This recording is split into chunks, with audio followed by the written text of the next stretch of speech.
Oh, what is going on, racers? Welcome to another edition of Late Model Monday. I'm your horsepower and performance host, and tonight we have got an awesome show for you. The great Doug Pace is with us, so don't go anywhere.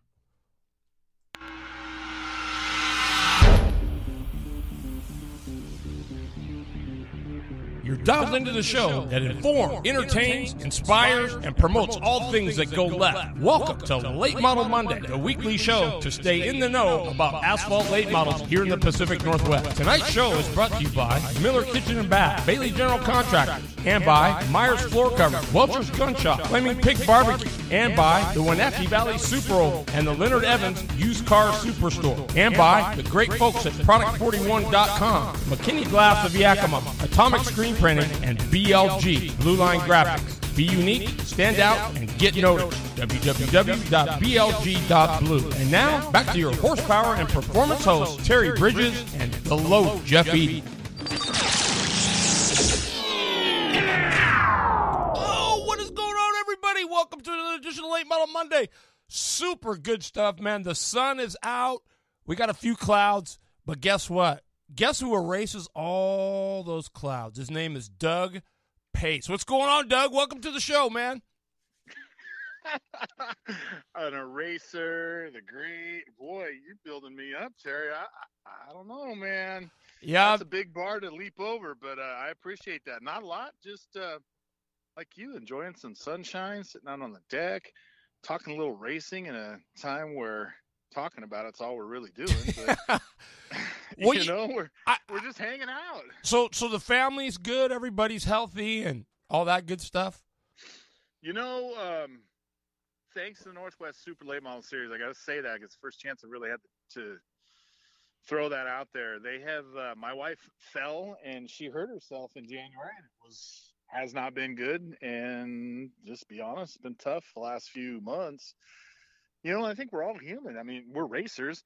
You don't let anybody know you're struggling. I mean, you keep it all in your own pit box. You keep it all in your own team. And we tried that at our house. And like racing, it didn't always work. So we reached out, got some help. And my friend Jared that runs the series started posting through the series Facebook page. Got a GoFundMe. And, then in the weakest weeks when my wife just wasn't doing very well with her head injury, it was like, that was a big – it's a big boost to see fans and people I know and a lot of people I don't know send us messages or do the things they've done to help us out. And then, a little power from things you can't control, Terry. The last couple of weeks have been really good, and we're just going to keep trudging along and see how it turns out.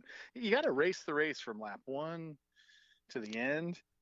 I think for my family with my wife's stuff, we're human. We just tried to get to the end and wanted it to all be done and over with and be right. And, they teach you about patience and they tell you our sport is about patience. But how many of us have raced and know sometimes it goes out the window? Mm-hmm. And so, yeah, we're doing good. I appreciate you asking about that. That was, I really appreciate that. It's been a tough couple of weeks, but it's been good. It's been really good. It's kind of like today. The sun's out, not a cloud in the sky, and that's awesome. We can't watch racing. We might as well talk about it.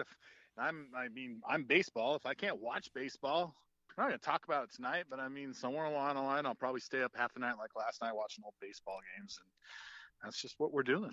Right on. Brian Bowman, Christopher Crane, right on from tuning in from Spokane. Dylan Rupert, what's going on, Dylan?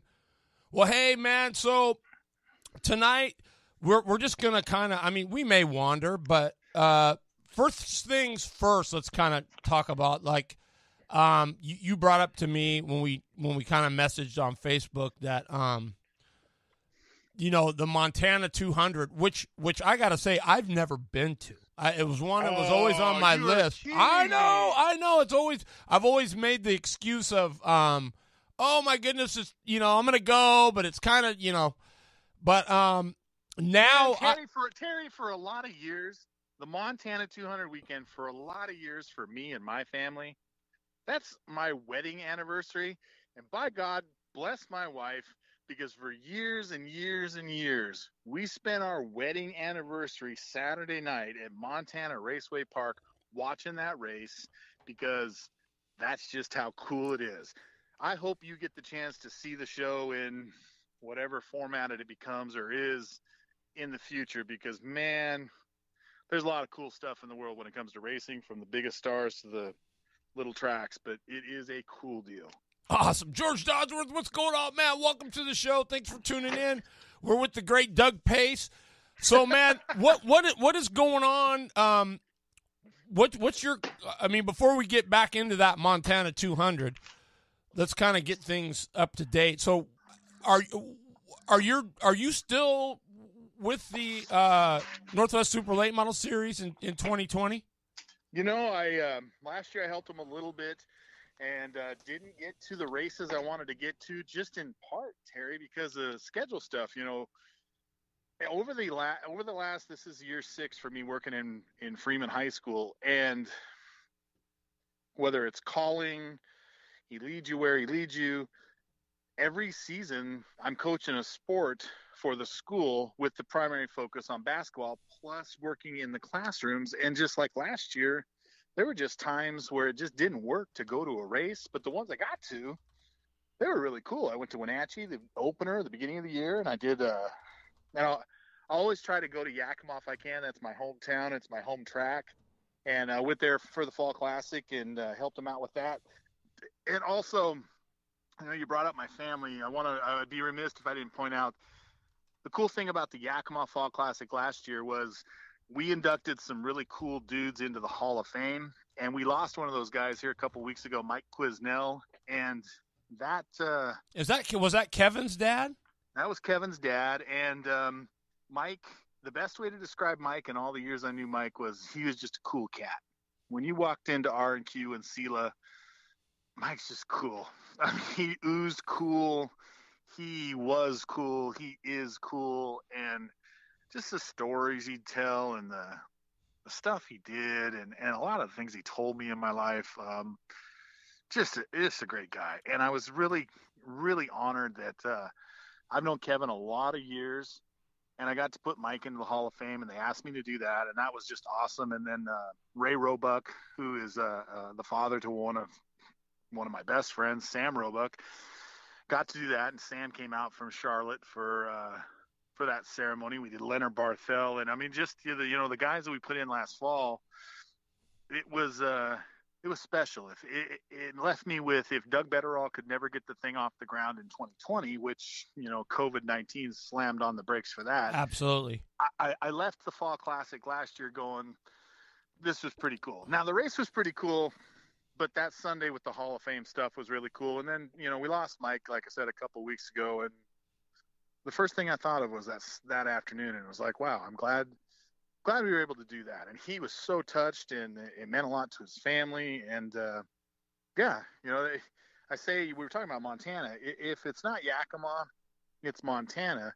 That if I ever succumb to whatever it is, burn me up and spread my ashes between the two places and a couple other special ones like the islands in Hawaii, and I'll be good. Then I'll know I'm at all the places that I thought were the coolest. And part of that is Yakima Speedway with stuff like that. Right. So out of all that, I take it you're not going to be you don't really have a post per se, or a permanent or a full-time post with the series, right? You'll just kind of help out when you can. As long as Jared Goodwin, Danny Garber, and Troy Bland and the folks that are running it, if they need help and they want me to help them, I'm going to jump in there and do it and do the best I can with them. They got Sherry Garber that does a great job with some stuff, and yeah, she does. She's amazing. It's a team effort, and you do what you do, and if you can't do it, like last year, I couldn't do it. Right. And that was a cool thing with Sherry, by the way, to throw out to Sherry Garber. A lot of the things I helped him with last year, I was never at the race, but to be able to help him with post-race stuff, a lot of it came from Sherry. Right. To tell you the truth. Following along the race on the internet, or she sent me an update or a picture or something, and I'd have somebody read the story and go, wow, that was great. Sounds like you saw every bit of it. And I said, nah, I never saw a lick of it. I just had good eyeballs at the place. Right. Sherry Garber, I mean, a lot of people, I think she's kind of undersung, if you know what I mean. I mean, she's there, she's taking pictures, but I'm sure she does a lot more behind the scenes more than she gets. She probably needs more credit than she deserves, or that she doesn't get enough credit. She deserves a lot more. Well, she's saved my bacon at the Montana 200 a couple times with some help for technologies or information. Idaho 200. I grew up at the hands of a professional photographer and tried to weasel my way into that industry until my dad pointed out I needed to actually go to school, which I did. But in hindsight, somebody like Sherry, she takes such great pictures. They make mine look like crap. And Danny Strempel was another one, God rest his soul, that did the same thing. Steve Heeb, there's a lot of great photographers, and that's really Sherry's forte. Is she's great with the visual stuff. She sees things through the camera that I marvel at. And we've got some of her pictures, and some of my favorite pictures of working when I worked with Braden Havens are things that Sherry took. So, yeah, very, very unsung in a lot of different ways. Absolutely, she is. So, I mean, honestly, I'm fairly, number one, I mean, it would be, I mean, now I know we didn't say it's for sure, but it sounds like it's closer to for sure than not. But the fact that Montana is possibly closing down is just for me, it's kind of like Portland. Remember when they tore it up and went to dirt? Oh yeah. I knew that was a means to an end. I mean, they were absolutely saying, "Oh yeah, we're gonna." BS. It wasn't that. It was just they were just drawing it out a little bit longer. That was a means to an end, and that's kind of what it feels like at Montana too. In the Armstrong's defense, the family that ran Portland Speedway, kind of like Doug Betterall, where he's at, and some other track owners, the Armstrongs didn't own, quote unquote, the dirt. They ran the place, but they didn't own the place. And when it came down to, in Portland's case, pretty obvious need. You needed to repave the thing to keep your Truck Series race and do some other stuff. And the folks that own it won't chip in to do it. And this is your livelihood. In Craig's case, you make decisions you make, and they did get a couple more years out of it. Man, they put on some cool World of Outlaw stuff, but yeah, it still wasn't Portland. It still wasn't Portland. I mean, it. No.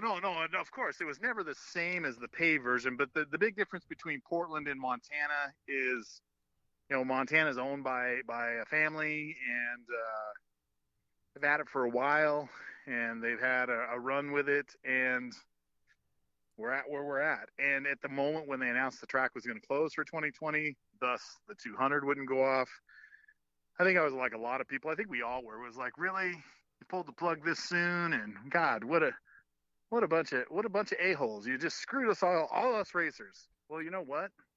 Maybe, just maybe, from a business standpoint, they knew what they were doing, because they up there in Montana, they race from about Memorial Day weekend in May to mid-September. It's a real short season, and in the moment, business has got to do, in the world we're living in right now, Terry, you got to do what you got to do to just try and survive. And in the moment, we all were mad, but in hindsight, can't begrudge them. They're not the only track in America that's had to make that decision, and they probably won't be the last. And all we can hope for is they're there in 2021, and so's the 200. But it control what you can control, and as they say, it is what it is, and it's where we're at. Absolutely. I think if somebody went in to buy Montana Raceway Park or lease Montana Raceway Park for 2020, if I were ever asked, and I don't know squat, I mean, truthfully, I love the accolades you give me, but I don't know that much, Terry. But if I were asked, I'd tell them don't do it. The world right now is too unpredictable for our sport, and too unpredictable from track to track and state to state, that, iRacing's working for NASCAR right now because that's all we got. And it's going to work for a little while. And then those folks could race in front of nobody except the TV fans. Short tracks, they got to look at bottom lines and financials and figure out how to survive. And in some cases, like Evergreen Speedway, you get folks like the Hobbs who are in partnership with a county government entity, and some things you can't control financially, some you can. Doug Betterall, he's at the mercy of a property owner. Montana, they got a young kid up there running the place, and he just sees it as, maybe this is a year I'm going to sit this one out, and I'm not going to bleed money dry, because it's not like our industry is throwing money at everybody and we're getting rich. So I can't begrudge him. I'm just kind of so then what you're saying is they're not really going away. They just may be taking a season off. I think I want to hope the track is taking the season off with the hope that in 2021, whether it's new ownership, new operator, combination of both, we get the race back. But again, Terry, take a deep breath. Montana Raceway Park's not the only one that's struggling with choices like that, and they won't be the last. And we've raced a long time. It's a tough world we're living in, regardless of COVID-19 2 months ago. Heck, last year, how many short tracks were struggling financially just to stay open and get people to come and put on shows? And then you get this. Well, for me, it's kind of like, what I hate to see is some place like Montana, let's just say, and let's just say, God forbid that they would say that's it, we're done. Then some of these other smaller tracks that may be struggling are going to think, wow, if they made that decision, we probably should. You know what I mean? It's almost like a domino effect, and hopefully that isn't what happens. Terry, a lot of short tracks have, they're across our country. They've been struggling for a few years in putting butts in seats and making ends meet, as they say, and the economics of our sport on the front side, let alone the back side with the racers. And, Montana's no different. And I'm sure at some point tonight we're going to talk about the awesome experiences of the Montana 200. But like everything, Yakima Speedway has been around a long, long time. And they've hosted the Apple Cup. At one point, it was the longest continuously held late model race in the Northwest, if not in the country, over 50 years. And even they ran into a bump in the road where they couldn't hold a race for a year, Apple Cup. So, in our industry, you got folks going through it. So I try to be optimistic with Raceway Park up there in Kalispell getting back open. I try to have some empathy with the situation they're in and the choices they make. I have some frustration having worked there and been up there, and it's like a second home in terms of what's going on, and you swallow your pride, and like I'm going to keep saying, you control what you control and hope they open up next year. Well, let's just put it this way. Let's just say everything gets lifted and we can go, even that though, as many people are saying, man, I'm dying to go to the racetrack, there's still going to be, it doesn't necessarily guarantee that we're going to have packed houses and things will be better because we can go. It's going to be great for the racers and some fans, but I'm not sure what the rule's going to be, right? The way I'm seeing it is if they were to lift all this, there's going to be way more than 250 people wanting to go. Oh, yeah. Oh, for sure. To this thing, for and sure. I don't know if they're all going to be able to go do that. So what do you do then? You got a gate, standing room only. Sorry, we can only do 250 or 50, or we'll let 50 go, and then you're going to have to leave, and we'll let 50 more. That's the sad part, is there's really no guarantee after this is lifted that anything's really going to improve other than the guys are going to get to go race their cars. And as I said before, when you race, if you're at the cup level and you're racing and your stuff's on TV and you've got a corporate backing at the level to pay some of the bills, you can pull that off. Short track racing's like college football. You got to have butts in the seats. If you can't put butts in the seats, it's going to be really hard. And I think that's the dilemma that we're looking at from the local shows. And we'll just have to see. I'm not a doctor, obviously. I don't know squat about how to break down stuff when it comes to science. I defer to Breanne Barrow up at Evergreen Speedway, who I've known a long time, is probably one of the smartest women I've ever met, who's on the front lines fighting this battle. And Breanne will tell you that testing. Well, as a baseball guy, I read an article from the mayor of Boston being quoted that says, you can open up Fenway Park, you got 40,000 people in there watching a baseball game. If you did it on May 1st, you're going to expose X number of people, potentially. If you did it June 1st, the number drops. And by July 1st, you might have like 70 to 20 folks exposed to this junk out of those 40,000. Well, we're all going to go watch. We're all going to want to take the risk. But how far do you want to push the risk at the local level when you're a small business like these track owners? I just don't know what the answer But here's is. the deal, though. As a track owner, I believe that, okay, yes. I think it's a given that none of these guys want people to get sick. But then again, at what point do you draw the line? Like Mr. Walden says, you don't just lose a racetrack, you also lose racers when a track closes. Yeah. But at what point do these guys draw the line and say, okay, these people are adults, they know the risk, they know the potential hazards, we got to leave it up to them whether or not they want to show up or not. And I think at some point I think we'd all see that happen, Terry. I think we would. I mean, I agree with you. I think we're all intelligent enough to make the decisions we make, but some of this stuff is handcuffed by the obvious. Here in Spokane, for example, the COVID-19 outbreak is tough, but I wouldn't want to be in Yakima County. Obviously, we wouldn't want to be in your neck of the woods. So then you go down and take it down to a track level. Well, over there at State Line, you might be able to pull it off with some social distancing and folks making those decisions about, I'm willing to do this. But in Monroe or South Sound, totally different dynamics. And you're talking about people who operate those places are going, I'm not going to put these folks at risk. So, I mean, what a world we're living in where we're even having to make those choices. Mm-hmm. Mm. I mean, and back to the original topic, it's costing great shows in our industry. Like, the Galloway is gone for a while, Montana 200 gone for a while, Apple Cup may not get off.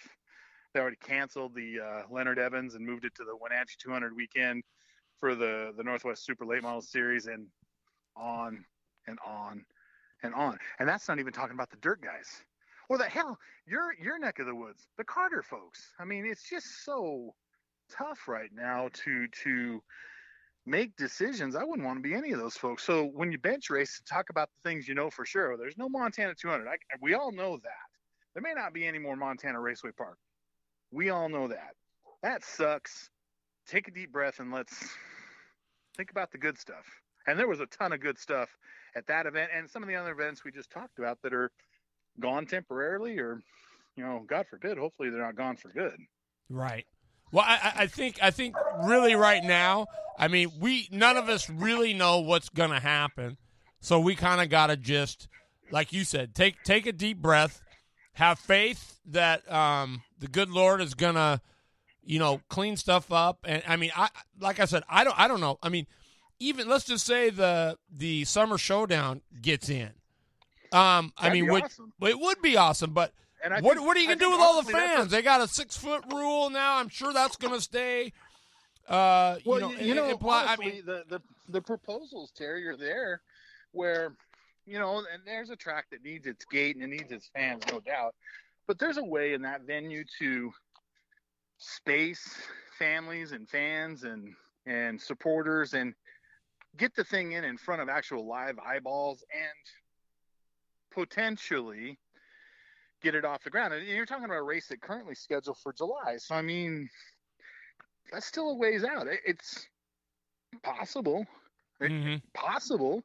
That's one that I look at and go, well, that one might go. I want to hope it goes. That one might go. I look at the Fall Classic, or I look at the Neil Newberry out in Wenatchee, for example, where they've got a good solid support in their community.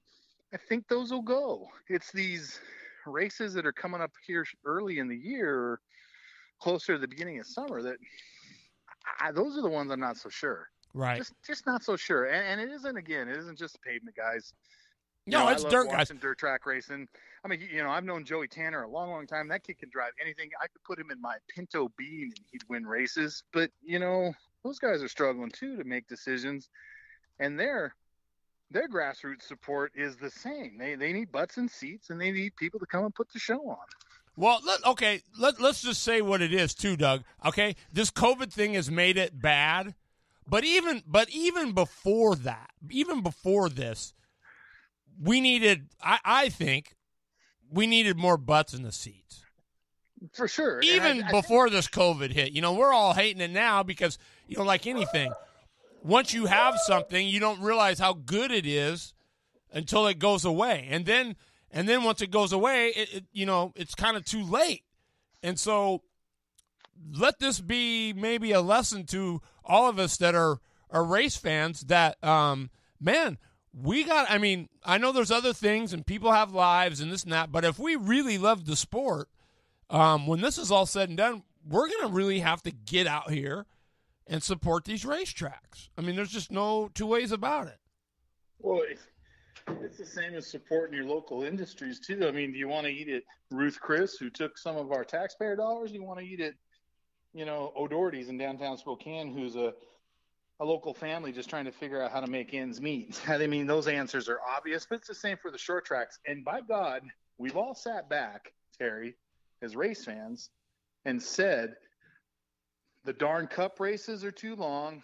The IndyCar races are boring. The World of Outlaw stuff isn't in the mainstream television viewership, and on and on and on.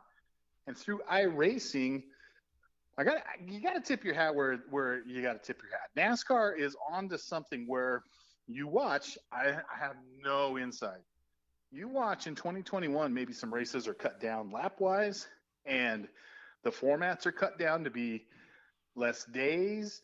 And these NASCAR/IndyCar weekends that are going to go on in 2020, God willing, are going to be more frequent.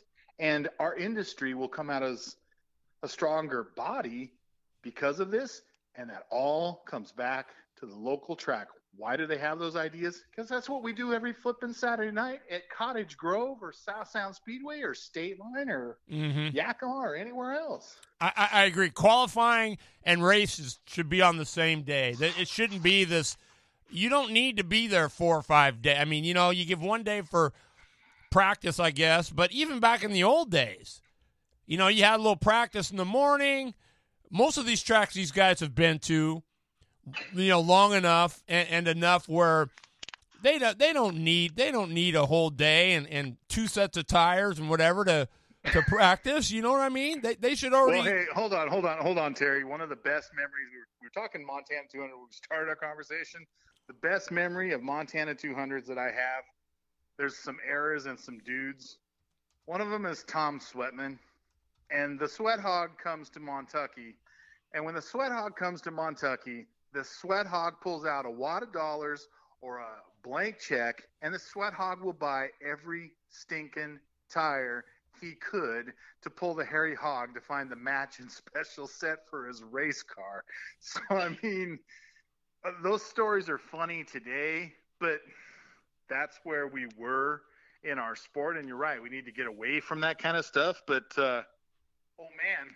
I mean, because that made it. It was fun to watch him go through tires in Montana in Kalispell. He was like Yoda throwing crap out of Luke Skywalker's little backpack until he found the right one, and then he'd park them off to the side. Next thing you know, he's got 20 of the damn things sitting there. And you're like, dude, there's no way you're going to use all these. Oh yeah, and he'll go out and turn 2 laps, and he'll fall in love with a set, and that might be his second half set for the 200. And I was just like, this guy's got more money than brains. And then, lo and behold, he's won a couple of the things, so I guess he knew what he was doing. For me, like the NASCARs, I mean, you got 500 miles. Who can't get their car? I mean, some guys still struggle, but I mean, the qualifying and running the same day, man, it's game on. 250 laps or 250 miles or 125 miles.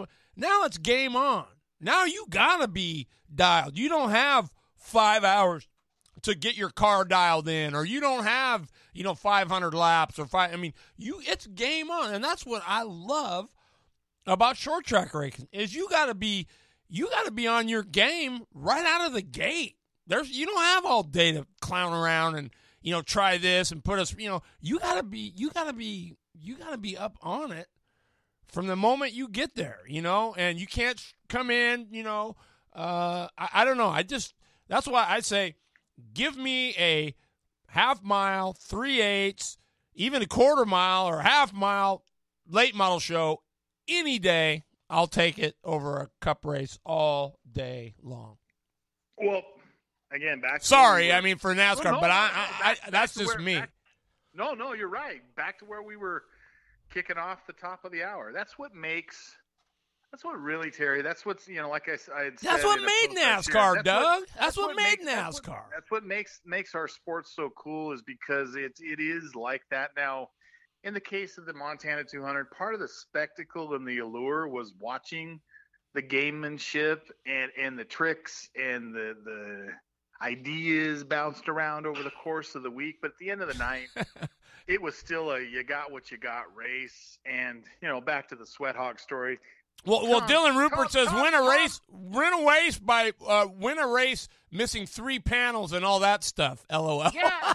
Oh yeah.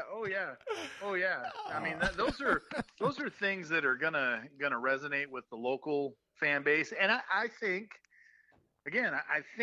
you're gonna see the national series and the bigger shows try and figure out ways to tap into that mindset, because we've all been trying to tell them, look, man. The attention span, I just worked with one of my kids today. I mean, we were socially distant. We were packing up some stuff from track season that's canceled. And this kid's all about video games and Fortnite and all that. His attention, he's a cool kid. Don't get me wrong. I love him to death. But his attention span's in a completely different place.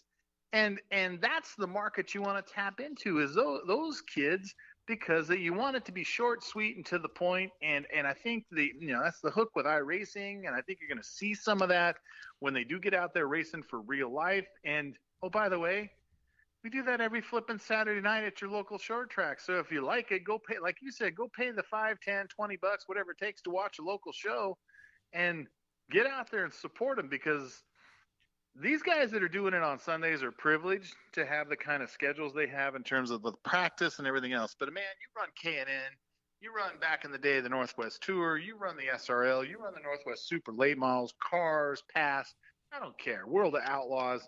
It's all got to be done in a day. Yeah, and man. if you can't figure out how to do it in a day, then you need to go find something else to do. You need to go. Yeah, you got to go find something else to do. And that's just where I think we're going to evolve as a sport when it comes to racing, is something like that. And that's what makes summer showdowns and fall classics and Montana 200s the cool weekends they are. Well, but it's also what makes the Leonard Evans weekend in Wenatchee or some of those one-day shows that much cooler, because I mean, they get it. Just do it in a day and let's get out of here. Well, John Peterson said a couple cool things. He said, it'd be cool to have, like we do at the BK every year, you qualify, but that basically just, the pole sitter starts on the pole of heat 1, second quick starts on the pole of heat 2, so on and so forth. You still got to race your way in. And then John says random inverts for cup races would be kind of cool too. That would be cool, and I kind of like Richmond this weekend, what they did with the iRacing format, where they ran kind of that Saturday night format where you had a last chance qualifier race, again back to like the 200 days, and that everybody thought Garrett was done. I'm gonna throw this out there because I know you love the guy.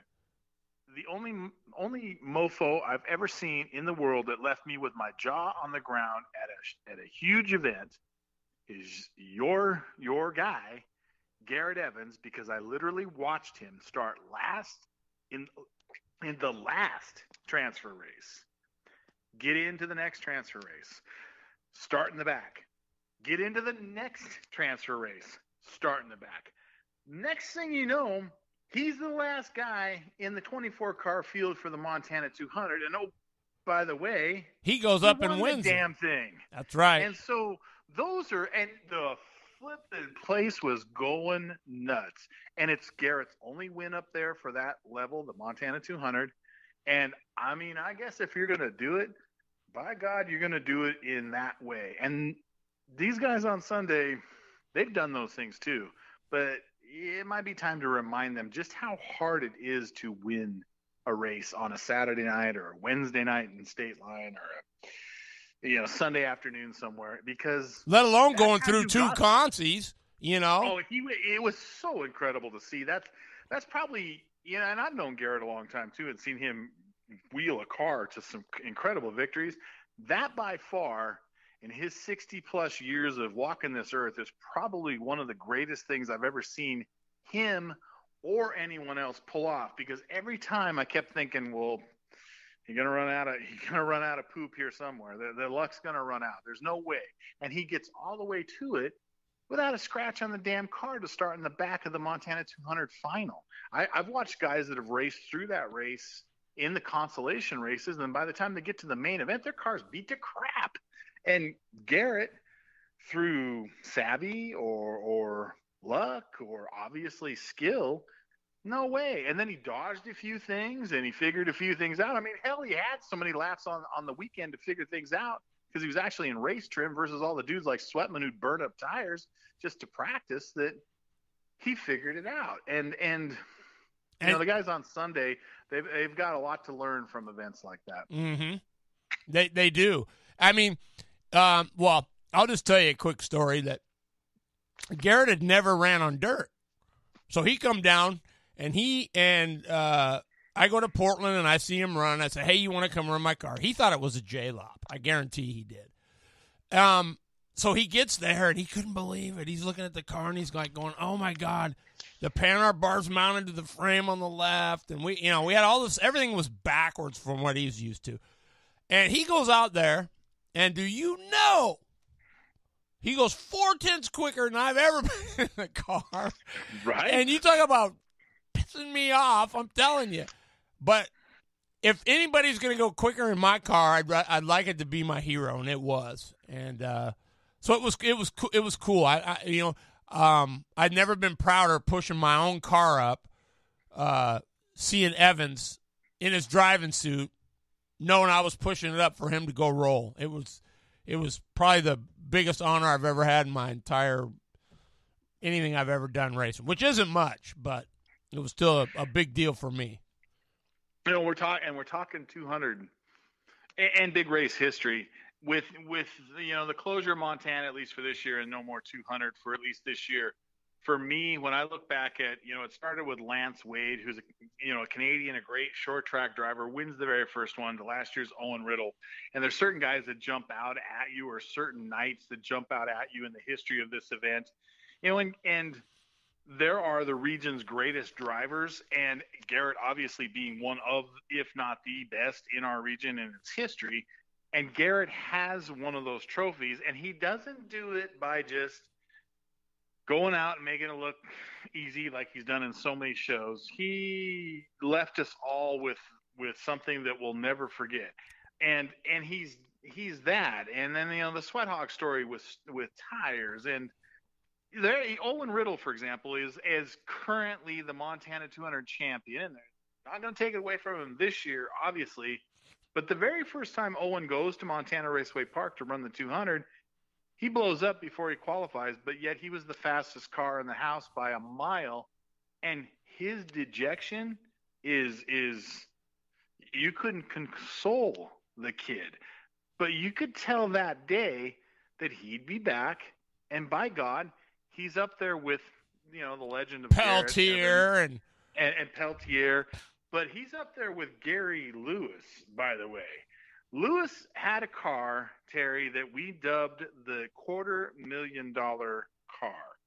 And he got the nickname for that car because it's the same flipping car he won all these damn races with. And some of that money came out of Montana, and he just had this piece, and he made it work. And when Gary showed up in Montana, well, I mean, you're racing for second. And it was that way for a lot of years. So, like the Garrett story, that's what makes that night that Garrett did that so special, because there's been Jeff Jefferson's another one. The dude just knew how to key up Montana Raceway Park and make it his own. And Owen over the last couple of years, and Peltier. And listen to the names we're talking about. These are some of the best drivers that have been in our region in the last 25 or 30 years. And even Pete Harding, who refused to come to Montana because he hates quarter-mile racetracks. Pete Harding made the Montana 200. Why? It was a bucket list thing for him. He had to do it. Mm-hmm. And he did. Mm-hmm. And, it didn't go his way that night, but he just shrugged it off and go, hey, well, I had to do it. Had to do it. Speaking of great races, Jeff Clements puts up, it was great the one year that Garrett Evans won the $55,000 Fall Classic starting in the back. Yeah. Again, similar to the Montana 200. If the dude's in the race and you think that he has sucked all day long, all weekend long, he's going to show you why he's considered one of the greatest drivers in our country in his career, if for sure our region. And that list is long, but it ain't that long. I mean, when it comes to our region, it ain't that long. You mentioned Herschel McGriff needs to be in the NASCAR Hall of Fame, and by God, he does. But Herschel, as a Northwest star or regional or dude, he's national star, that should be absolutely. automatic. Like Garrett Evans is on that list. Gary Lewis is on that list. Ron Eaton's on that list. Don Dowdy should be on that list. Absolutely. Harry Jefferson should be on that list. Ron Eaton, certainly for his accomplishments as well. Our region has popped out some folks that know how to get the job done. And Chuck Bound should be on that list. I mean, there's a million of them. Don Hall. I mean, there could be a number of them from here that, my God, I mean. Well, and there's guys, Terry, that when our sport evolved to where you went from, God, you got a ton of talent, kid, to, God, you got a ton of talent, kid. How much cash you got? There's guys that were left behind in that shuffle, too. Jason Jefferson is one of those.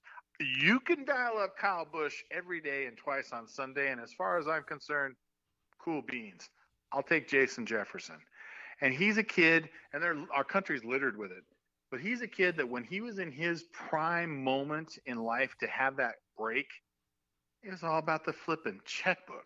And the talent was there. It was the checkbook. How much money you got. And that was Jefferson.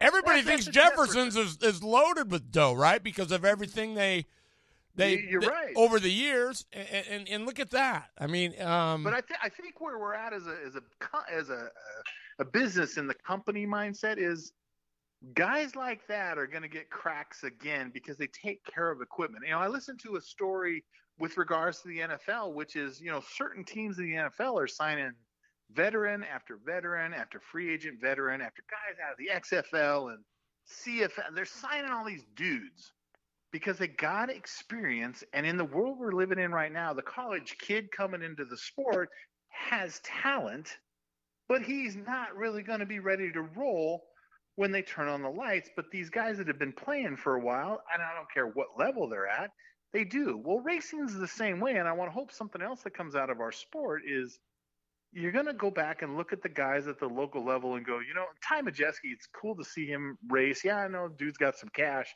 but he takes care of his equipment. And these car owners in any level are going to want guys like that and gals like that because they don't have the resources coming up in the next year or two to pay for you to wad their crap up every week. And they don't care how many checks you bring.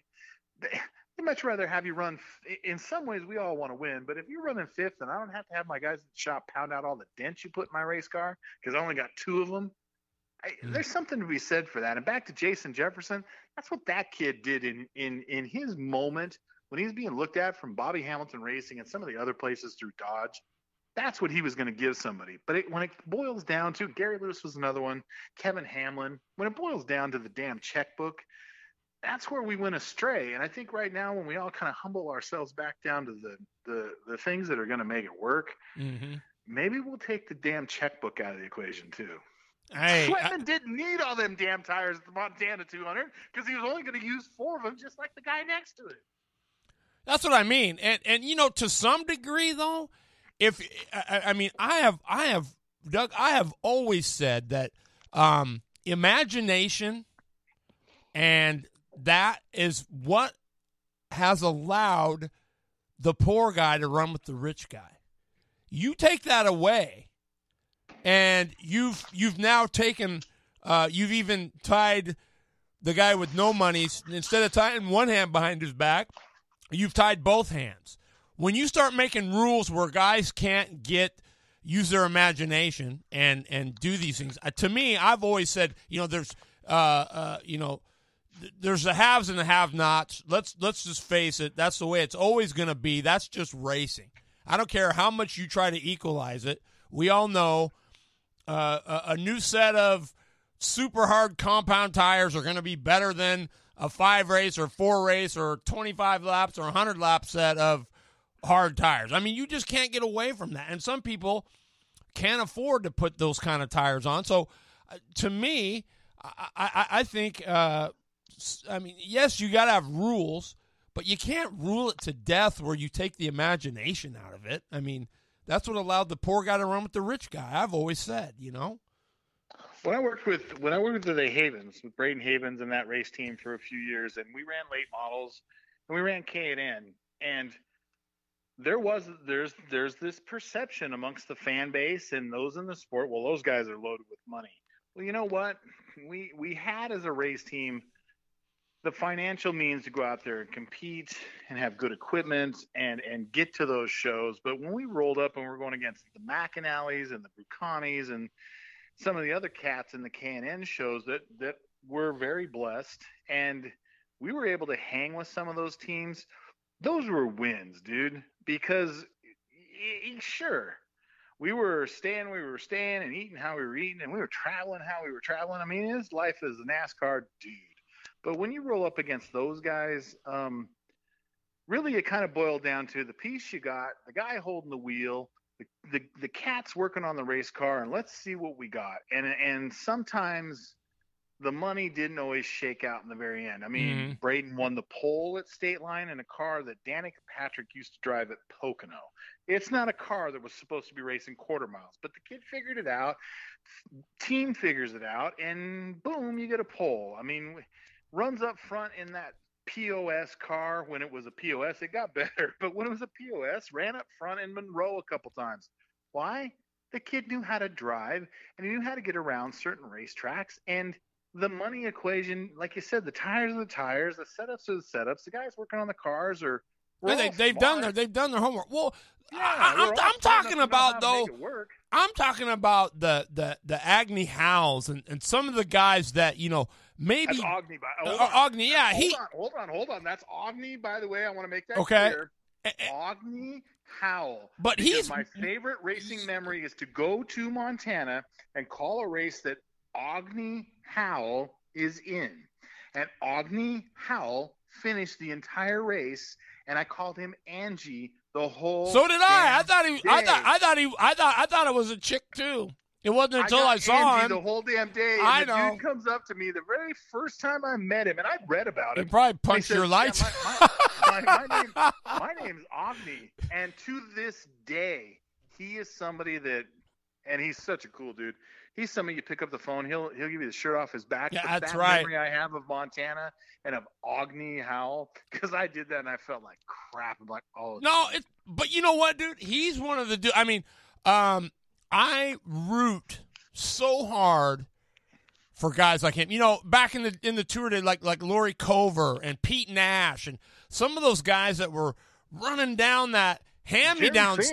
Yeah, dude. You know, I mean, you know, remember St. James Davis and those guys were there because they frickin' loved the sport. Yeah, they wanted to win like anybody else, but they would.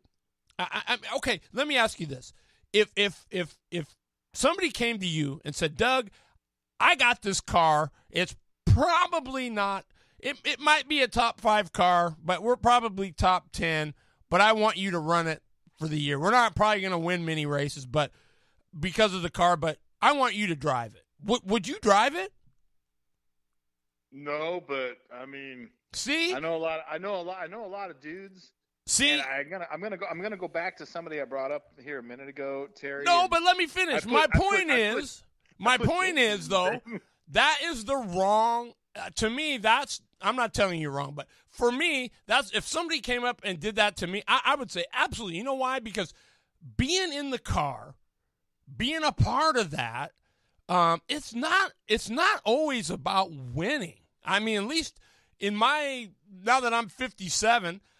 I've learned that it's not always about winning. It's about competing. It's about being out there, just being in the car and racing. I mean, winning to me is just a benefit. I mean, we all know Let me throw this angle at you because you bring up a good point. Why would I tell you no? Yeah, I've never drove the damn thing, but I can relate to when it comes to coaching sports because I've played the sports I coach. But in racing, you know, people ask me that all the time. Oh, you drove the cars. I've never drove a lick. I've never been. It doesn't matter whether you're any good or not. It's just a matter of. That's why those stories. That's awesome because those are the stories. Only somebody that's held the wheel gets that. Some dipstick like me that writes about it or talks about it, I just get to watch it and see the talent of the guys I've seen in my lifetime, from hydroplanes to car racing and everything in between. But you got the right idea when you talk about it with that passion, because you've held the wheel. And for you, so the thing's a 10th place car, but I get to drive it? Hell yeah. And the only thing I can relate to that is, you're right. I've been there, done that. When my kid was racing, we had the chance to throw him in, we threw in Montana Raceway Park, as a matter of fact. Threw him in a Thunder Roadster. Kids never drove it. Doesn't know squat about it. They need a driver. He jumped right in and ran the damn thing and finished third. And then the next week, hey, you want to give it a go again? And why? Because drivers drive. Me, I'm like, don't scratch the damn thing. I don't want to have to pay for it. I always ran on dirt, right? So when I was going through my little career, that was my dream. My dream was always to have a pavement car and run at Portland. I was super close, but I never quite made it. So I've never been on the pavement. I mean, I've driven, so not at super high speeds or anything, but I got no idea what it would be like to be on the pavement. Would I love it? Sure. I mean, I don't know that I'd be fast anymore, but that's for me is I'll tell you, Doug. I don't know. I'm sure you've driven some. I will tell you, I've been in a ride along with Brad Tidrick Sr. that made me scared out of my mind at Yakima Speedway, especially coming off the hump in turn 2. I've done some school car stuff at Yakima and a couple other tracks. Nah, truthfully, I mean, I can't. It does scare me too. It's this weird deal. I just, I've never got that part of it. For me, the whole team thing was, you know what? There's a few of us here. We're gonna do our thing. We're gonna kick some butt, and damn, we ended up with a great run. And you're looking at the dude who held the wheel, and most of the guys that I've helped, and there's not a lot of them, but most of those guys that I've helped look back at you and go, I'm not here without you. And that was a relation to the sports I played and just the way life is that you've chipped in your part. But hell no, I have no clue, no flipping clue what it's like to go down the backstretch at the big track in Monroe. And to tell you the truth, I'm not sure I want to know. Well, you say that until you get to go out and you get some time. I mean, everybody's afraid of the unknown, right? And dude, so I got enough gray hairs and pulled out hairs in my life. I don't need that stuff. Well, that's why I let you do it. That's why I never, ever, there's people in the stands going, oh, man, dude's always in the way. It's like, that's why I never, ever say or talk crap about, because 15 to 30th is just important as 15 to 1st in my book. Oh, absolutely. Hell yeah. When I worked at NASCAR, and they're working just as hard as those other guys, and a lot of times they don't get all that credit. You are so right. When I worked for NASCAR, the Northwest Tour, we go to Montana, and Matt Hall, who was 12th in our series standings that particular season, he blows up in practice, and he's like, F it, dude, I'm going home. And I'm like, dude, you go home, you fall out of the top 12. You lose free tires from Hoosier. You got to figure this out. And, of course, as a series, we banked on the Matt Halls of the world. And so he goes to I think it's Kevin Hamlin, and gets a motor, and next thing you know, damn, Matt Hall's running up front, and it's like it was a whole new world for the kid. And they stayed the rest of the year, and it kept our car count up, and it kept our series up, and it kept people going, I can root for a kid like that who's been through some tough times. And, it's easy to say all the divisions and all over the country are littered with guys like Matt Hall. But when you're in that moment and you're Matt and you're totally defeated, and somebody's like, hey, by the way, if you do this and this and this, you're going to receive this and this and this. You got a guy who's a driver that goes, well, I'm in. And you know what, frankly, and this is just my belief, is not everybody's this way. But I believe that if you race in Northwest Super Late Model Series and you see a guy struggling week in and week out, and you know what I mean. You know what I mean by struggle. I mean, right? I mean, they are flipping struggling. and know everybody will sit there and watch them struggle and not go over there and see what's going on. To me, that's criminal. I mean, it's like you want to go over there and say, man, somebody go over there and get this guy kind of going. Maybe they just don't know. Maybe, everybody starts somewhere. And to me, that's the worst thing you can do is to want to not beat people at their best. Granted, before we get out of here, let me give you a story that backs up that thought. Okay. Kevin Hamlin, great kid, great talent. He's kicking butt in Monroe and the local level in their late model show Saturday nights. Kevin Hamlin goes out and he gets his car, and it's okay, and he's got some decent support, and he's rolling along. And his compatriot, guy he looks up to, the kid goes to him and says, "Help me out." Dude helps him. Dude that's helping him, his name's Gary Lewis, who owns Monroe. He'd won the season opener year after year after year for the NASCAR Northwest Tour. Kevin goes out and wins the damn season opener after Gary showed him a few tricks. And Gary Lewis goes, okay. Then they get to South Sound Speedway, and, Kevin's he's struggling a little bit. And Gary gives him some help. Kevin goes on this tear of leading the most consecutive laps in NASCAR Northwest Tour history, by the way. That's 250 straight plus the 35 or 40-50 he did at South Sound, and kicks everyone's ass. And part of it comes from the stuff that Lewis taught him, and that's what you're talking about right there. When it was all said and done, Lewis sat back and goes, well, I'm not going to help the kid anymore, but damn, he sure caught on to what I showed him. And in return, Hamlin's like, without Gary Lewis, I don't win the consecutive championships I win. I don't win the races I win. Kevin Hamlin is not spotting for Hendrick Motorsports today, in part because of the success he had in the Northwest, all because someone finally looked at him and went, I'm going to help the kid out. I can't see a struggle in the family-owned car and the thing's just not going right when you got so much talent. And it isn't talent. It's human. It's the right thing to do. It's what makes racing so cool. Because by God, I'm not going to teach how to get my opponent's kids to press us right, to stop us so we don't score 50, 60, 70 points a night as a Freeman basketball team.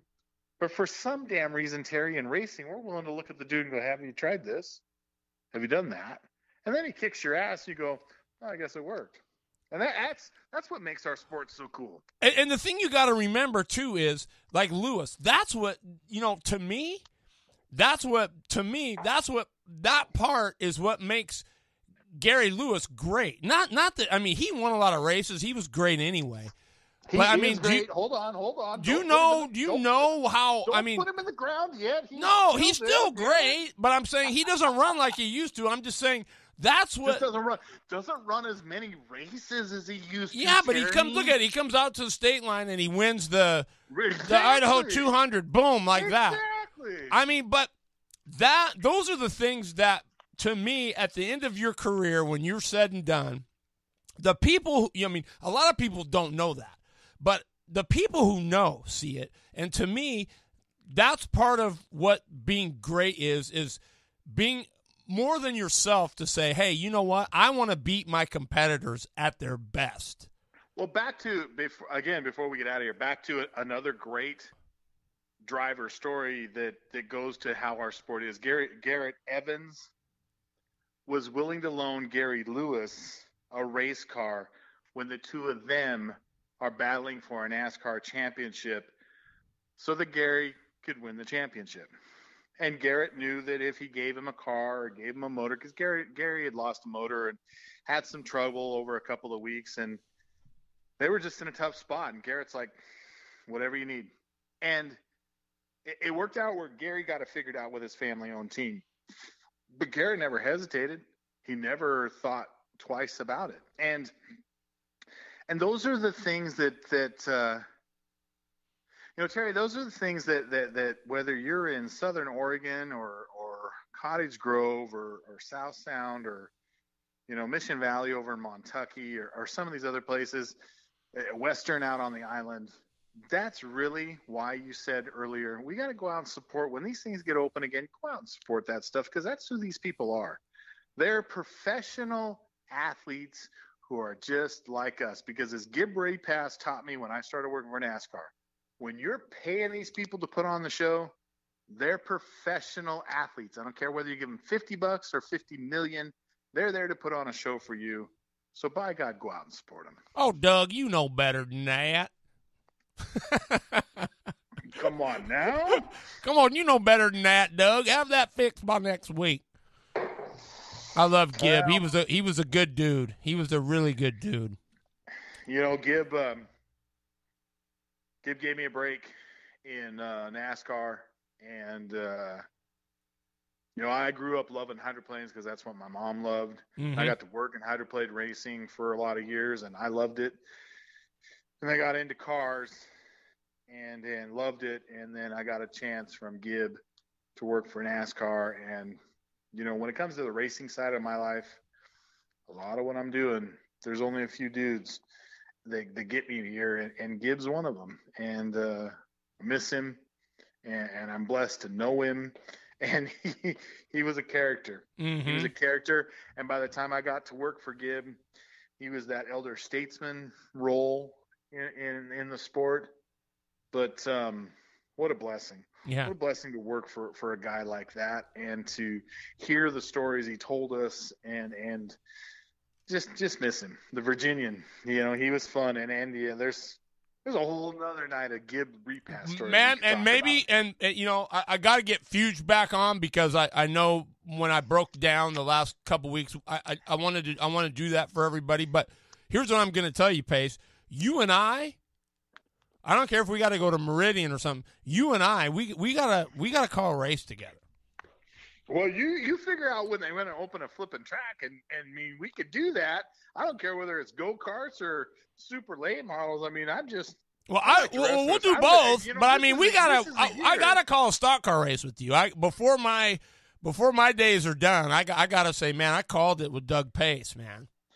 You know, I appreciate that, and I'm going to point. I got to throw this out too, that I'm not here without Gib. I'm not here without Steve Mortland. I'm not doing the racing stuff without Ron Bennett or Paul Bartholomew. Hey, I did a show with Ron Bennett. You can go back and listen to it, or a couple other cats, and the very first Leonard Evans 150. I've had guys come up to me. You know, a kid in Montana. The kid was 16 years old. His named Reed Tobel. Probably one of the best track announcers I've ever heard of. And we worked a few shows. And there's this kid that was in Wenatchee. His name's Jeremy Anders, and you know, he's turned out okay too. And he's all right. No, I've kind of gotten to I'm trying to. I think we both are. You know, you mentioned you're 57, and I'm pushing some age, and I think we're just at a point in life where, for years when I was in Jeremy's shoes, following the Bartholomews and the Mortlands and the Bennetts, I was like sponging it like Jeremy did too, and Reed Tobel, and Greg Rentz, and I'm like, wow, this is the coolest thing. And I did in the moment think to myself, I want to be one of those old dudes that's teaching me, but if I get to be that old dude status, that's kind of suck, because that means like I'm old dude. And I guess I'm old dude because, you know, guys like Jeremy and Greg and those guys, I worked with them when they started, I was with them, and God, they've turned out to be great people for our industry. And so I got to say this, if Greg Rentz or Jeremy Anders are listening, you're where you are, not because of Doug Pace. You're where you are because of Ron Bennett. You're where you are because of Steve Mortland and Craig Armstrong, because those guys taught somebody like a fool like me, who might have taught you. And isn't that really, Terry, what life's about, is just giving back and giving back and giving back. Yeah. You know, for years I was on the competitive deal, right? I didn't want to give up secrets, and I was always thinking, man, I want to get this, and how come he's getting that and I'm not? And, you know, and I found that once you break out of that thing and just realize that you are you, and you just got to do your thing and not worry about, if you're doing your thing and you're doing you, you're going to do you. The people who are going to like you are going to like you. The people that aren't. And you got to just give. If something works for you, it's no different than being a racer. If something works for you, man, you share it, and you want to see your respective colleagues. I was happy. I mean, would I like to do the snowboard derby someday? Oh, hell yeah. But that doesn't mean that I'm not glad Jeremy Anders got to do it, or that he's not down it. I mean, would I like to do that? Sure, I would. But it doesn't mean I'm unhappy because he gets to do that stuff. I'm happy as a lark for him. He and Bob Dillner, I watched a replay of a winter showdown here a couple nights ago, and him and Dillner are calling the thing, and I'm sitting back going, wow, that's Jeremy. And it was the coolest thing because it was cool to watch, it was cool to listen to, and I'm thinking to myself, I worked with that dude. I worked with both those dudes, but I worked with those guys, and wow, that's kind of cool. And well, at least you can say you have. Before broadcasting was like mainstream on the internet and stuff, when we were in Montana, we get these radio dudes that show up one night for a Montana 200. They're sponsors, and they're watching the thing, and they're listening to us talk our crap through the microphone of PA guys. And they're like, whoa, this is the coolest thing. We got to broadcast this next year on a radio station. And this is way before internet live streams and stuff like that. We were, we should do that. Okay, cool. You set that up and you get back to us. And by God, they pulled it off, and they broadcast the flipping thing across half the West Coast. And we went, well, this is kind of pressure filled. Let's go get Paul Bartholomew, who's Sprint Vision, Portland Speedway, probably one of the biggest announcers that ever come out of our region to quote unquote make it to the next level, like Craig Armstrong or Fred Armstrong. Well, do you remember Ron Ale? Well, there's another name too. Let's get these cats in here and we put on this show. And now, like I was saying with Jeremy and Bob doing the Winter Showdown the other night, now guys get those chances because of all the technology and the things we're doing. But in the moment, you're like, wow, so we'll broadcast the thing. And I'm just going to put this out there. Another dude who would be really good if he liked doing it is Shane Biles. I had Shane Biles as a pit reporter. Dude, he had to have been awesome. Shane Biles is awesome. He is. He's got a great voice. You say that. He's got an awesome aura about him. I mean, Shane Biles I would love to work with Shane he goes with the flow. He works with what's going on. I mean, he knows, there's always that flow you got to have. And God, thank you for that, Terry. I mean, he came up to Montana and did a Can-Am race with us and was our pit reporter when we did the live broadcast for these radio stations. And oh my God, thank you for that. I really appreciate that. Shane was awesome that night for us. Yeah. And he was just he's so knowledgeable, and he knows what the fans want to hear. I mean, he's really good. I mean, I think he would be really, really good. Well, he'd done some North Sound racing, and we needed a pit reporter that weekend. And I called him. I'm like, all right, dude, we're screwed. Our pit reporter bailed. We got to do this broadcast. You've been doing North Sound. Come on out. We'll hook you up. We'll take care of it. And it was kind of roll of the dice because, nothing again. And it wasn't Shane. It was just like, well, we're going to get what we're going to get because we planned for X and Y showed up. And damn. I know. Why? I listened to that broadcast. I got it saved in my iPod because it was awesome. Yeah. Yeah. Biles is good, man. He's just got a natural flow about him. He's a great interview. He's good. I mean, there's no doubt about it. He's good. I mean, he's my biggest fan, but I mean, I do go-karts. I did what I think the biggest thing I've done was when it was the ARCA Ignite thing. I think Garrett gave me a chance to do the Wenatchee 200 one year, and I got to do that, and that was a super big honor. But that's about as big as I've gotten to do. I don't usually get the call. So we're gonna get you there. I gotta get you there. We're gonna get you there. Well, I'm okay. I mean, I just love to work with you, or we gotta get you there. I mean, I don't know where it's gonna be, Terry. It might be. We're gonna sit like. It might be the Derby, right? No, I'm just kidding. It could be. I mean, I just don't know where we're going, but I mean, if we get there, it'll be cool. Oh, dude. Hey, man, really, that's just been a dream of mine. That's when I started all this. I mean, one of the reasons why I even started this show was because I said, hey, if I start this show and I do my own thing, this will be good practice for if I do get get my shot. You know, if I don't ever get it, you know what? I'm just so happy with where God's got me right now, and so I'm. Amen. You know, Amen. I'm blessed. I got a beautiful wife that allows me to do this. I mean, I'm just, you know, I've got a lot of fans that listen to the show. I mean, I got Blakesley. He sent me a message one night on Facebook, said, "Man, you're one of my inspirations." You know, and I'm thinking, Blakesley's telling me I'm his inspiration. I mean, he's pretty good too. Yeah, man.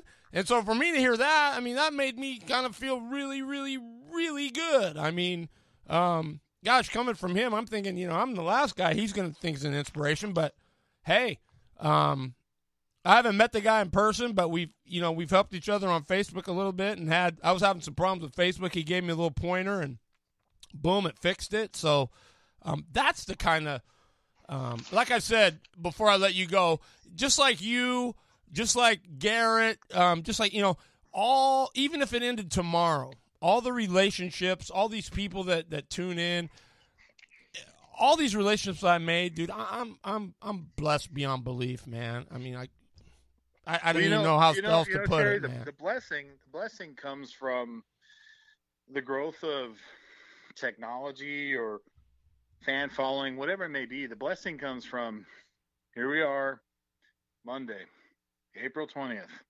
pandemic. We're all locked in our houses. And you've got some outlet to, I don't care if there's 1 million people listening to what we're doing or 2. And we're talking racing and some of the cool things about our region and our sport. And you make it fun with what you do. And no matter how it flows the next few months, we all got to remember that tonight is fun. It's more fun when we can get back to racing, but don't forget where our memories are, because right now we're not racing, we're not watching racing. But even those of us that struggle with memory, like me sometimes, some of the stuff you've talked about, like the Shane Biles thing, I mean, some of the stuff is just, if you're into our sport, you've seen something cool in your life. And if you can hang your hat on that until we can get back to the real deal, then by God, go out and do that. So what you're doing helps some of that. Whether it's go-karts or dirt track racing or whatever, the outlet you provide for fans and for people that cover the sport or into it it's a need, because like that's all we got. We don't got enough money to put ourselves on Fox TV for iRacing. We just talk racing and you give it to us. So I've always been impressed with the fact that you can do that and just kind of a chill dude. And this is what the fans want, kind of a mentality. What an awesome deal. Dude, so I appreciate that. You've done that. I appreciate that greatly. Seriously, you have no idea how much that means, you know, and nobody's getting rich here. You know, I get some help here and there. You know, people say, hey, man, here, how about, you know, really, that's what it's all about for me is just if a race team or a driver or something can take one nugget of what we talked about tonight, and it might not be anything other than just that belief that they still can. Then you and I have, for an hour and 15 minutes, you and I have done a damn good thing. And by the way, furthermore, back to the Ron Bennett's and the Bartholomews and Mortlands of the world, you know, Harts, all of the folks that I've learned from you. I broadcast state basketball for radio stations in different parts of the state of Washington this spring. And I don't do it because there's no way I do it if I hadn't been racing. I don't know squat about play-by-play when it comes to those sports. I just learned how to talk crap through racing and make it sound good. And on and on and on we go. And you can do that too, and so can anyone else. If you believe in what you can do, do it. You know, I don't get up, and you don't get up in this COVID crap and decide to do what we do. We're led to it. So if there's anything that can come out of tonight or going forward, it's just have faith. We'll shake ourselves out and get back to the things that we enjoy, whether it's driving down the road, you know, going to Leavenworth and getting a bratwurst at the Mooching House, going to Wenatchee Valley, or going to the Montana 200. Or tuning into Late Model Monday. Yeah. If you can't have a sliver of some hope and some faith, go out and find it, because it's out there for you. It is. It's out there for you, because we've all been in that moment going, how the heck did I get that done? And if you really dig, you can realize I got it done because a lot of cool things happened and a lot of cool people came along the way. So, thank you for, like I said before, thank you for what you do, because it's cool. This is like a program where you just talk about what we do. It's the coolest thing. And I love looking at all the stuff that you got in your room there, because I used to have that in our shop when I lived in a different house. And it's like, I wish I could have that back, because like right now my garage looks like, I don't know, like a domesticated family garage. I'm kind of pissed I can't have my doors up and all that stuff. So, I mean, it's just cool. What if it's kind of a fan experience that you do that makes us all want to be in your seat, because it's a fan's point of view. And you've raced and you've drove, because I sure as hell haven't drove. And the races I worked in, I guess I was there. They were cool, but I didn't do squat. Dude held the wheel and we had a good night. But you know what? Like you said, it takes a village, and so whether you're sweeping the shop or changing tires or measuring tires or calling the shot, I mean, it takes everybody to make this fly. I mean, it's a way more of a team sport than it gets credit for. A lot of times the driver gets all the glory and accolades, but man, those guys working back at the shop and guys that are stepping up and helping out and giving their fellow racer a shock when he's broken one so he can get back. I mean, dude, that's what it's all about at the end of the. It's about the struggle, Pace. It's not about wins and losses. It's everything we remember are all the struggles. And hey, remember when we were on that road trip? And remember when, that's what everybody remembers. It's like your kids. They remember that big Disneyland trip, but they remember the night when you built a fort in the house. That was a bigger deal than when you took them to Disneyland, right? So those are the things we got to keep about. I don't know, Terry. I got to break this to you. My little girl, she's on my ass because she can't get back to Hawaii because her spring break is broke down. And how old's your little girl? She just turned 13 this year, and for her, that's her thing. You've spoiled her. You've spoiled her, Pace. I spend all those coaches' contracts to take her out there to give her that experience, and this COVID thing shut all that down. And she's like, "Whoa, okay." So I spent spring break in my house. And I know you got a daughter. Yeah, they're spoiled. But yeah. The coolest part is to be able to, through racing and through a lot of other stuff, we've been able to do that to help give her those dreams. But they're just dreams that become reality. And isn't that what racing's all about? You dream about it and you make it happen. Mm-hmm. Whether you're running a Pinto Bean in a mini stock in a dirt race, or you're running Cup car on Sunday, dude, that's it. Your dreams are reality. And baseball guys are that way, and hoop guys are that way. But like you just said, racers are a little different. When I'm running on Saturday night, my shit sucks. They get out there and they help you out, and that's. But you know what? That's the beauty of the sport, though, is every racer brings something unique to the table, and once we all realize that and respect that. Doesn't matter whether you're running 30th every night or winning every night. I mean, everybody brings something unique to the table, and for me, that's what makes it so great. Is everybody's doing it for a different reason. Some guys are doing it because they want to win. Other guys are doing it because they love it. Other guys are doing it because they fell into it and found out they loved it. I mean, that's just the beauty. That's just like life. That's what's so awesome about it all is. You just never know when you're open and receptive to that stuff. You just never know what the good Lord's going to bring you. So, amen. It's awesome. Well, hey, Doug, thanks for being on. If we got to get you back on, if you want to be back on next Sunday, maybe we'll make that happen. I'm going to call Fuge. I'm going to see. I just put up there that he was going to help us with some setup stuff, and I didn't get very many people on. So I don't know if. Dude, I don't know nothing about that. I looked at the last guy I worked with that drove the car. I just looked at him and go, okay, I'll do my thing. You're the one holding the wheel. Figure it out. Right, but I just want to know if racers wanted to know that or hear that. I don't know, but we didn't get a very big turnout. So the setup stuff is fascinating because when I race with my kid, and we figured out all these cool setup things. And I think I told you this before we started. It all boiled down to the same thing. When we hit a certain groove with our late model, we hit a certain groove with even a quarter midget. It was like, well, leave the damn thing and let's just go to the track. A guy like Fuge or so many we talked about tonight, and that's another night's worth of shows. We talked tonight about great drivers and great races and great stories. The people behind the scenes that make those race cars work are just as big a story as the guys who hold the wheel, from the Chuck Carruthers to the George Jeffersons to the JJ Safinos to the Hamlins, to so many guys. Those guys, the Mike Easleys, they look damn good because of the guy or gal that held the wheel. Brittany Zamora is a kick-ass young lady driver, but she's got a pretty good crew chief in her old man.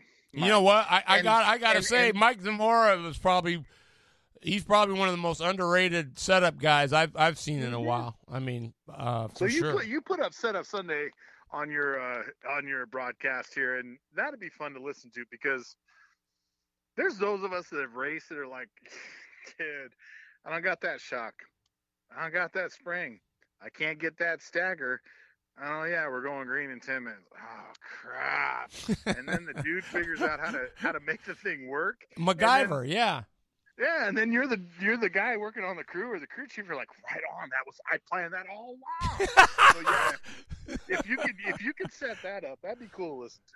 Well, hey, if it works, we'll do it. If not, man, plan on getting a call. We'll come up with another topic for Sunday. This has been absolutely awesome. So. I want to thank you for being on, and thanks for reaching out. I appreciate you and respect you greatly. I appreciate that. Thank you very much. Like I said, I love what you do. Try to get in there and listen as much as I can. I think it's cool. So we'll get you in your live once with this COVID gets in. You can come sit in with me live. That would be super cool. Well, that'd be off the chain. I'll bring the basketball and we'll play out in the front before we go. There we go. And then I'll have the cold beers up here for afterwards. Then I'd have to stay for a while. Okay. We'll try it.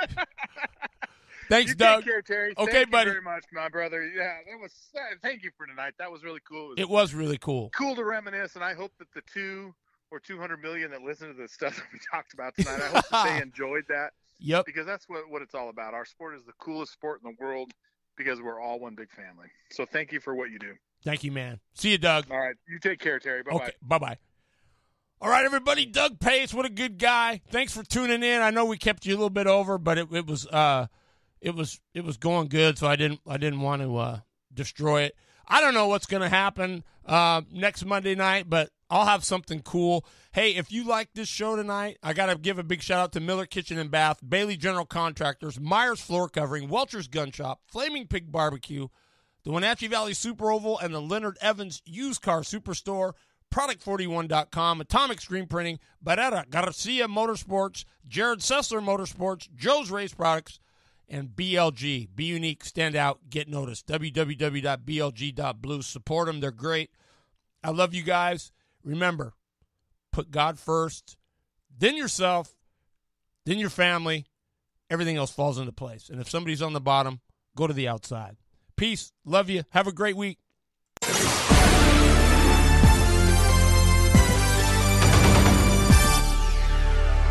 Hey, race fans, this is Steve Blankenship. You are tuned in to the quickest show on the web, Late Model Monday. Well, that's a wrap. We hope you enjoyed the show. If so, please like and share on Facebook. And don't forget to stop by TerryBridgesRacing.com on the World Wide Web and subscribe so you never miss a show. The audio version of tonight's show is now available on Apple Podcasts, iHeartRadio, Spotify, Google Podcasts, CastBox, or Podcast Addict. For the loader, Jeff Eden, I'm your horsepower performance host, Terry Bridges. And we'll see you next week for another episode of Late Model Monday, a Circle Left production.